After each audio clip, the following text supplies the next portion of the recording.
Kisah Ymir, monster raksasa dalam mitologi yang menjadi inspirasi Attack on Titan. Hah, Attack on Titan itu apa sih? Jadi buat yang belum tahu, Attack on Titan atau AOT ini adalah serial anime yang sangat hype dan seasonnya itu selalu dinanti-nanti. Ceritanya berhubungan dengan manusia yang berjuang untuk bertahan hidup dari serangan makhluk-makhluk raksasa di sekitar mereka. Nah, makhluk-makhluk raksasa yang memakan manusia inilah yang disebut sebagai Titan.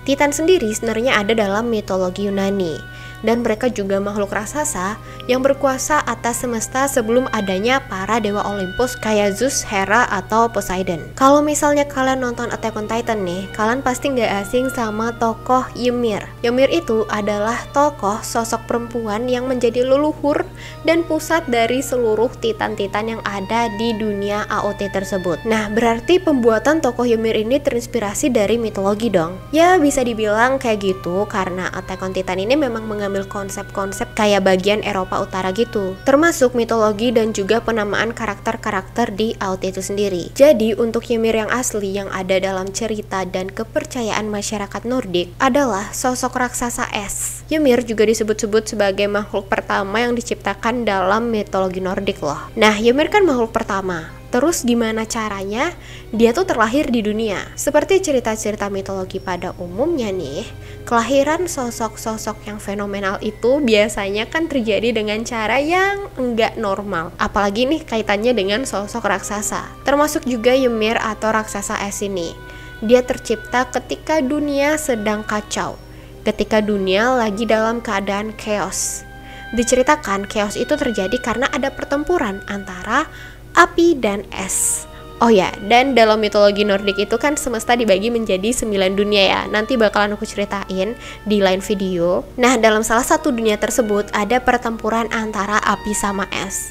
Api itu berasal dari salah satu dunia yang disebut dengan Muspelheim dan es dari salah satu dunia lain yang disebut dengan Nilfheim. Konon nih hasil berantemnya antara api dan es dari dua dunia tersebut entah bagaimana melahirkan sosok raksasa yaitu Ymir. Nah, raksasa Ymir ini tumbuh dengan meminum susu sapi purba yang bernama Audumbla. Dan karena Ymir adalah raksasa pertama, maka dia juga secara nggak langsung adalah leluhur dari semua raksasa-raksasa berikutnya, termasuk juga para dewa-dewi yang berkuasa dalam mitologi Nordik. Berarti juga termasuk Thor sama Odin ya. Nah, selama raksasa Ymir ini tumbuh, dia secara nggak sengaja terus menghasilkan raksasa-raksasa baru.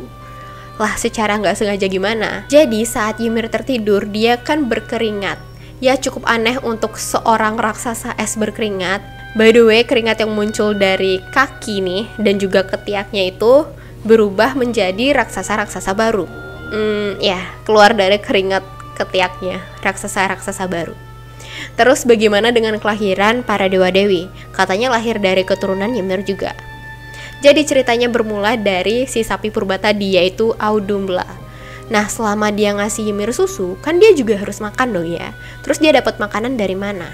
Audumbla ini dapetin nutrisinya dengan cara menjilat sebuah batu asin selama 3 hari berturut-turut. Dan selama dia menjilat batu asin tersebut, ternyata di dalam batu itu ada makhluk yang bernama Buri, yaitu dewa Aesir pertama. Dewa Aesir itu adalah dewa purbanya dalam mitologi Nordik.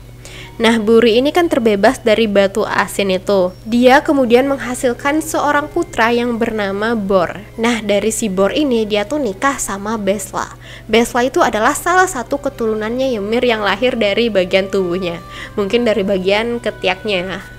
Nah, dari persatuan antara Bor dan Besla ini muncullah dewa-dewi yang terkenal saat ini yaitu Odin, Vili, dan juga Frey. Nah, mereka inilah yang menghasilkan keturunan-keturunan dewa-dewi Nordik lainnya kayak Thor dan saudara-saudaranya. Setelah kita tahu kelahiran dewa-dewinya ini, kita balik lagi ke Ymir. Gimana nasibnya Ymir? Gimana endingnya dia?